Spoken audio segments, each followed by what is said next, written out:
2 linggong nagpalutang-lutang sa dagat ang 5 mangingisdang Pinoy matapos mabangga ng hindi pa natutukoy na barko ang kanilang bangka sa Mindoro.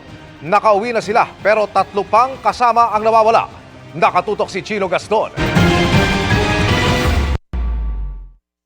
Noong February 14, 5 Pilipinong mangingisda mula Naik, Cavite ang nasagip ng Vietnamese fishing vessel na Dong An sa karagatan ng Spratly Islands. 14 na araw na noon na nagpalutang-lutang ang mga mangingisda. Kwento ng mga mangingisda sa Philippine Coast Guard, nasira ang kanilang bangka dahil binangga ng isang di pa kilalang barko habang nangingisda sila sa may bandang Lubang Island sa Mindoro. 3 raw nilang kasamahan ang nahulog sa dagat at hanggang ngayon ay hindi mahanap. Para mabuhay, kumapit daw sila sa sirang bangka at kumain ng isda at lumot. Meron po silang mga natirang pangawil doon. So yun po yung way of survival, and then kumakain din po sila ng mga lumot-lumot. May na-receive tayo na information coming po dito sa agent ng MV Dong-an na may na-rescue po sila na 5 Filipino fishermen in areas of Spratly Islands. Hapon po, 6:30 a.m., sinundo po sila ng barko ng Philippine Coast Guard, ang BRP Boracay. Kahapon nakabalik na sa kanilang pamilya ang mga mangingisda pagkatapos sumailalim sa debriefing sa PCG sa Sangley Point, Cavite. Iniimbestigahan na ng PCG kung anong barko ang bumangga sa kanila. Meron din naman po tayong coordination sa DTMS o dito po sa Vessel Traffic Management System natin, which is located in Corregidor Island. Alamin kung anong oras, anong araw, anong mga vessel ang dumadaan during the said incident. Initial statement po, ito pong barko na dumadaan ay naka-autopilot at hindi nila nakita yung fishing bank. Ang National Maritime Council nanawagan sa mga mangingisda ng iba yung pag-iingat at siguruhing sumusunod sa maritime regulations para na rin sa kanilang kaligtasan. We actually encounter such activities at sea. Bigla na lang kami nabubulaga kasi as per report, hindi sila nag-iilaw. Kahit na malit na bangka ka, you have to abide by maritime rules. Ilaw yung species sa gabi, ilaw ang kailangan. Hindi ito ang unang beses na nabangga ng mga malalaking barko ang mga bangka ng mga Pilipinos sa loob mismo ng sariling EEZ. Kaya hindi lamang ang karapatan ng bansa ang isinusulong dito, kundi maging ang kaligtasan ng lahat ng mga mangingisda. Para sa GMA Integrated News, Chino Gaston, nakatutok, 24 oras. Nanindigan ng US State Department na patuloy nitong susuportahan ng Pilipinas sa issue ng West Philippine Sea. Sabay paalalang sakop ang naturang teritoryo sa Mutual Defense Treaty ng Pilipinas at Amerika. Nanawagan din sila sa China na iwasan na ang mapangahas na aksyon kasunod ng peligrosong paglipad ng helicopter ng China malapit sa eroplano ng BFAR. Ang tugon ng China sa pagtutok ni JP Soriano. Matapos almahan ng gobyerno ng Pilipinas ang peligrosong pagbunto at pag-ibabaw ng helicopter ng People's Liberation Army Navy ng China sa eroplano ng BFAR sa bahagi ng Scarborough Shoal na teritoryo ng Pilipinas. Kinondena rin ng State Department ng Amerika ang anilay hindi ligtas at irresponsableng aksyong ito ng China para humadlang sa Philippine Maritime Air Operation sa paligid ng Scarborough Shoal. Ayon kay US State Department spokesperson Tammy Bruce, inilagay sa peligro ng helicopter ng China ang mga sakay ng eroplano ng BFAR nang dumikit ito ng may pagitang 3 metro lang. Banta raw ang mga ganitong aksyon ng China sa malayang paglalayag at paglipad sa South China Sea. Patuloy raw na susuportahan ng Amerika ang kanilang mga kaalyado para matiyak ang malayang Indo-Pacific. Nanawagan din sila na iwasan ang mga mapangahas na aksyon at ayusin ang mga di pagkakaunawaan sa mapayapang paraan nang naaayon sa international law. Muli ring ipinaalala ng Amerika na sakop ang South China Sea ng Mutual Defense Treaty ng Amerika at Pilipinas, kung saan obligado ang dalawang bansa na ipagtanggol ang isa't isa sa oras ng isang armed attack sa anumang sasakyang pandagat o panghimpapawid ng Pilipinas o Amerika. Kinondena rin ni US Ambassador Mary Kay Carlson ang aniyay dangerous maneuvers ng China at hinimok ito na iwasan ang mga coercive action at sundin ang international law. Sagot ng Chinese Embassy sa Pilipinas, binabaliwala at binabago raw ng US Ambassador ang katotohanan. hindi nila makatarungan ang akusasyon sa China sa karapatan nilang protektahan ang kanilang maritime rights. Anumang kwento o aksyon daw na nagpapalakas ng loob ng Pilipinas na ituloy ang anilay illegal na territorial claim sa pamamagitan ng pang-uudyok at staged o dramang insidente ay tiyak daw na hindi magtatagumpay. Kinukuha pa namin ang pahayag ng Department of Foreign Affairs kaugnay nito. Para sa GMA Integrated News, JP Soriano, nakatutok 24 oras. Bukod sa kalikasan, kumpirmado ring may epekto sa pagbaha, traffic at hanap buhay ang reclamation project sa Manila Bay. Batay yan sa bagong labas na resulta ng pag-aaral na kinomisyon ng DENR. At nakatutok si Ivan Mayrina. Agosto taong 2023 nang ipasuspindi ni Pangulong Bongbong Marcos ang 22 reclamation project sa Manila Bay. Kailangan daw muna kanyang pag-aralan kung sumusunod naman ito sa tamang patakaran at ang magiging impact o epekto ng reclamation project sa kapaligiran at lipunan. May 2 reclamation site sa Pasay na pinayagan kalaunan na ituloy dahil nakapasa raw sa compliance review ng DENR. Nito nakaraang buwan, lumabas ang cumulative impact assessment na kinomisyon ng DENR at nakumpirmang nauna nilang forecast pagdating sa mga baha. Maski anong gagawin po ng pagbabago sa physical environment ng ating Manila Bay, maapektuhan talaga, number 1, ang circulation ng tubig. Majority actually ng mga sintamgit for development sa reclamation ay wala po silang integration into the flood management plan for the different LGUs.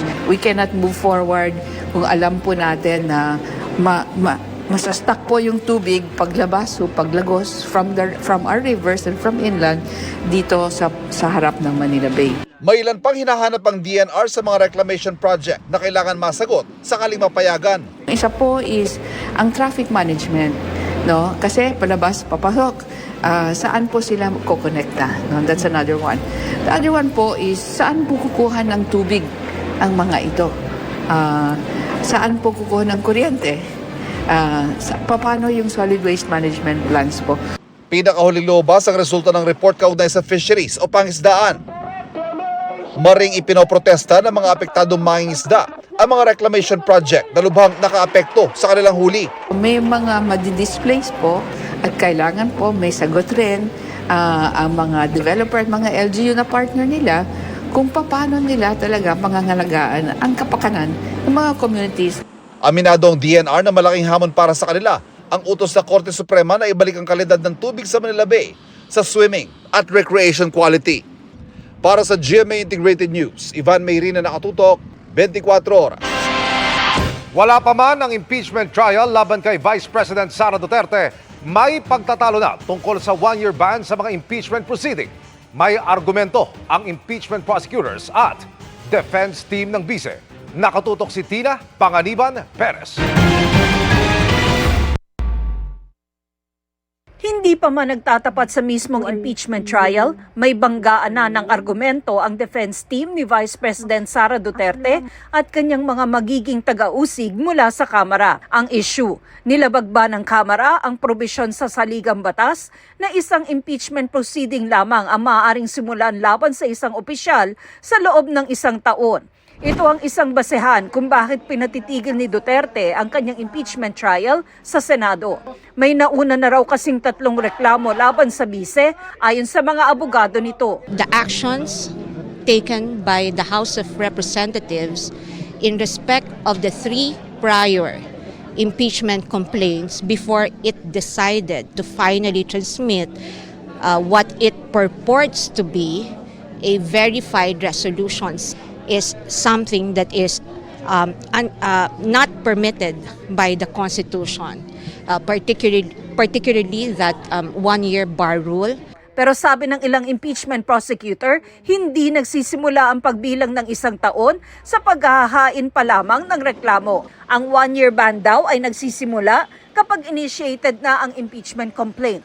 Batay nila yan sa desisyon ng Korte Suprema sa kasong Francisco versus House of Representatives. Initiated under this Francisco case means the filing of the complaint endorsed by a congressman and referred to the Committee on Justice for proper disposition. So it is not the mere filing of a complaint that will trigger the 1-year period. So for us, there was no grave abuse of discretion. There was no lack of due process. Kinwestiyon din ng kampo ng bise kung pwede bang upuan ng Secretary General ang mga naunang 3 impeachment complaint. You would recall that there were already pronouncements as early as December. There were 3 prior complaints that were filed. There were official reports and interviews and public pronouncements that were made by the Secretary General that supposedly these 3 complaints were already verified and ready for transmittal to the Speaker, but never did. And then suddenly, you see a 4th impeachment complaint that was suddenly referred to the Senate on the last day of the session. The question that we're asking respectfully the Supreme Court to decide is whether this is permitted. Pagtitiyak ng Secretary General ng Kamara na ayon sa konstitusyon ang pag-transmit ng 4th impeachment complaint sa Senado. Sinagundahan niya ng mga impeachment prosecutor. For us, there was no violation. It was actually the request of the congressman to look further into the complaints before it be moved to the Committee on Justice. Ito po hindi na first time na nangyari. Nangyari pa po ito nung panahon din po ni Presidente Erap. Ganon din po nangyari. Sakaling di katigan ng korte, handa umano ang bise na humarap sa impeachment trial. Yung statement ni Vice President na she's willing to face whatever charges against sa kanya, I think hindi naman nagbabago yon. Hindi naman ibig sabihin na nag-file siya ng petisyon na ayaw na niyang humarap. Para sa GMA Integrated News, Tina Panganiban Perez, nakatutok, 24 oras. Patay sa kuyog at saksak ang isang criminology graduate na humabulang umano sa kumuha ng kanyang cellphone. Binaligtad umano ito at tinawag na magnanakaw kaya kinorner ng mga residente. Nakatutok si Joseph Moro. Gabi nitong Pebrero nang mavideohan ang gulong ito sa Barangay 718 sa Maynila. Tila may kinukuyog ang mga galit na taga roon, bagamat hindi kita kung sino. Ang ilan may mga hawak pang kahoy. Sa investigasyon, lumabas ng inahampas isang inakusahan umanong magnanakaw. Sa isang mas malapit na kuha, makikita ang binugbog na halos wala ng buhay. Nakahubad, may saksak sa tagiliran at nakatali ang mga kamay. Ang binugbog, ang 26-year-old na criminology graduate na si Christian Ambon na bagong luwas galing Samar para maghanap ng trabaho dito sa Maynila. Naitakbo siya sa ospital pero namatay din kaninang madaling araw. Wala ka, nabubugbog sa anak ko. Binaboy nila yung anak ko. Hindi matanggap ng ina ni Christian na si Bonifacia ang nangyari sa anak, lalo tila nabaliktad umano ito. Hindi po gagawin ng anak ko po. Kahit mahirap po kami, hindi gagawin yun. Base sa kwento ng anak bago pumanaw, hindi siya ang magnanakaw at sa halip, siya ang ninakawan ng cellphone sa eskinita kung saan siya nakatira. Hinabol niya ang magnanakaw hanggang sa isang bahay kung saan na siya sinaksak nito. Kilala umano ng anak ang magnanakaw bilang alias Junjun. Hinablutan po siya ni Junjun. Tapos, sinugod po niya doon sa taas. Tapos nung pumunta po siya sa taas, sumigaw yung babae. Sabi daw po, magnanakaw, magnanakaw. Yung pala, sinaksak na po siya ni Junjun. Ayon kay Bonifacia, bugbog sarado na pinagplanuhan para ang kanyang anak na napigil lamang dahil may dumating na pulis. Sabi po ng taong bayan, itapon na daw yan. Sabi na sa ilog daw po. Yung kapitan daw po yung nagsabi niyan. Walang katotohanan po yan, sir.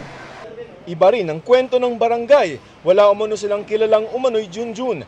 Nauna rin umanong mangamba ang biktimang si Christian. Papasok na sila ng bahay nila, naglabas ng kutsilyo. Tapos akma na aambahan yung kasama niya, umatras. Hindi na ngayon alam ng kasama niya kung saan sa pumunta. Nagulat na lang na nagkakulo na dito sa may portion ng likod. Pagbagsak niya doon, sir, nagsigaw yung inakyatan na magnanakaw. Akala kasi nila magnanakaw eh. Oo, hindi naman siya ginulpi ng taong bayan kundi sa nanaksak. Sinampahan pa nga ng reklamong trespassing at frustrated murder si Christian. Maghahain ng reklamo ang pamilya ng biktima laban sa nagnakaw sa cellphone nito at mga bubugbog dito. Pumunta naman sa lugar ang Homicide Division ng Manila Police District para imbestigahan ang magkaibang kwento. Gustong iuwi ngayon ng pamilya ang labi ni Christian sa Samar pero wala silang sapat na kakayanan. Para sa GMA Integrated News, Joseph Morong, nakatutok 24 oras.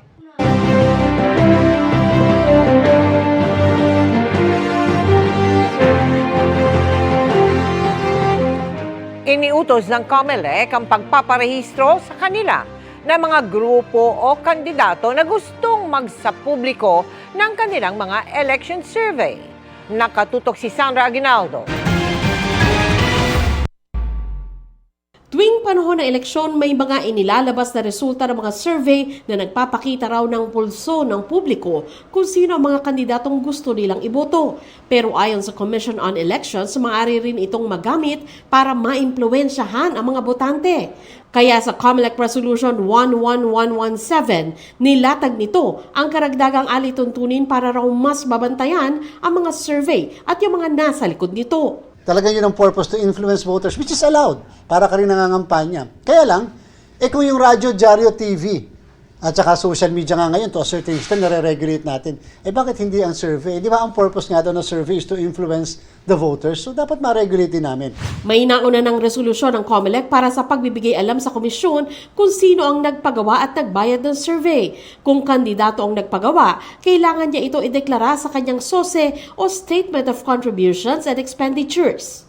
Ngayon, nais ng COMELEC na pati ang mga survey firm, kandidato, grupo at iba pa na gumagawa at nagsasapubliko ng survey, kailangang mag-register muna sa COMELEC, Political Finance and Affairs Department. Gusto rin natin na ma-report nila sa amin yung tunay na gastusin. Dapat po lahat ng klase ng paggastos, from the start of the campaign up to the last day of campaigning, which is May 10, dapat po nare-report lahat sa COMELEC. 5 araw mula sa publication ng survey, kailangang i-report ito sa COMELEC at kung maaari ay ilalahad ng survey firm ang halagang ginastos ng politiko para sa survey. Ang media naman, ilalabas lamang ang election survey kung nakalahad ang pangalan ng gumawa ng survey at nagbayad nito. Magbe-verifika rin daw ang COMELEC para matiyak na totoo ang survey at hindi gawa-gawa lang. Ayon sa SWS at Octa Research, pinag-aaralan pa nila ang resolusyong ito ng COMELEC. Hinihingan pa namin ng reaksyon ng iba pang mga survey organization tungkol dito. Inanunsyo rin ng COMELEC na lumampas na sila sa kalahati ng mahigit 70 million ballots na kailangang iimprenta para sa eleksyon. Pero mabilis man ang pag-iimprenta, hindi pa rin daw ganap na nakakasabay ang verification ng balota. Kung kaya, ang deadline nila na April 14, maring iurong sa April 20. Mahigit ng 1,000 ang tao ng COMELEC ay siyempre po kulang at kung meron po kasing mga job order casual na minsan hindi nakakapasok katulad ng isang araw na sobrang lakas ng ulan o kaya naman kulang sa pamasahe. Kaya po, medyo pinadali na po natin yung pagpapasweldo sa kanila.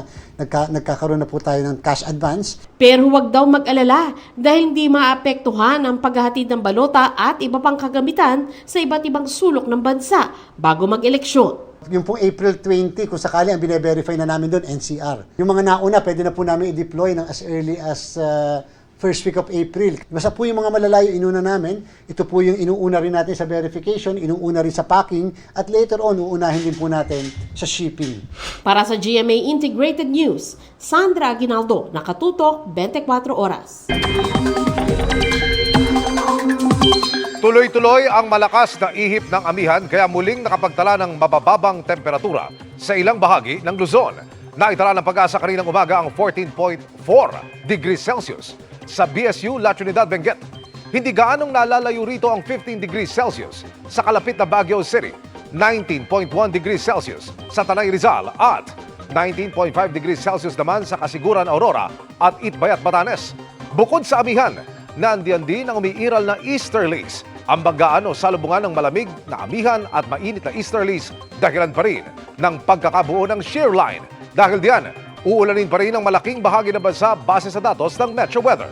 Kasama sa mga yan ang Northern Luzon at may kalat-kalat na ulan naman sa Central Luzon. Sa Mimaropa at Calabarzon, malawakan ang mga pag-ulan. May malalakas na buhos ng ulan pa rin kaya maging alerto sa banta ng baka o landslide. Sa Metro Manila, posible rin ang ulan pero maaaring panandalian at hindi tuloy-tuloy. Halos buong Visayas at Mindanao naman ang ulanin lalo sa hapon. May matitinding ulan na posibleng magpabaha o magdulot ng pagguho.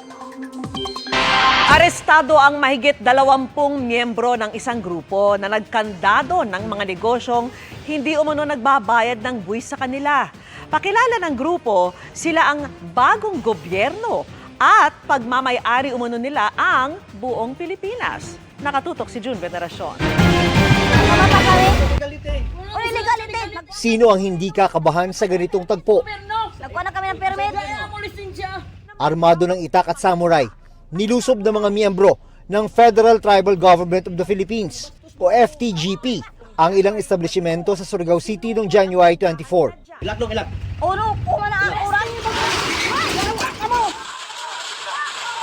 Lalo pang tumaas ang tensyon nang ipadlak ng grupo ang ilang tindahan. Pakilala nila, silaan nila ang bagong gobyerno at pagmamay-ari umano nila ang Surigao del Norte at buong Pilipinas. Nagkaroon po sila ng padlock operation at kiniklaim nila na hindi na pwedeng mag-operate dahil hindi nagbabayad ng buwis sa kanilang grupo. Halos isang buwan matapos ang iligal na pagpadlak sa mga establishmento. Sinalakay ng mga otoridad ang compound ng grupo sa bisa ng warrant of arrest sa kasong usurpation of authority. 21 ang inaresto, kabilang ang mga leader ng grupo na sina Dato Adlaw at Bay Lourdes. Sa pagkakaaresto po sa dalawang leader na ito, kay Dato Adlaw at kay Bay Lourdes, naipakita po natin na wala pong hihigit o lalamang pa sa gobyerno ng Pilipinas. Nasa kustodiya pa rin ng PNP ang mga naaresto. Nakatakda silang ilipat sa Surigao City Jail. Para sa GMA Integrated News, June Veneracion, Nakatutok, 24 Oras.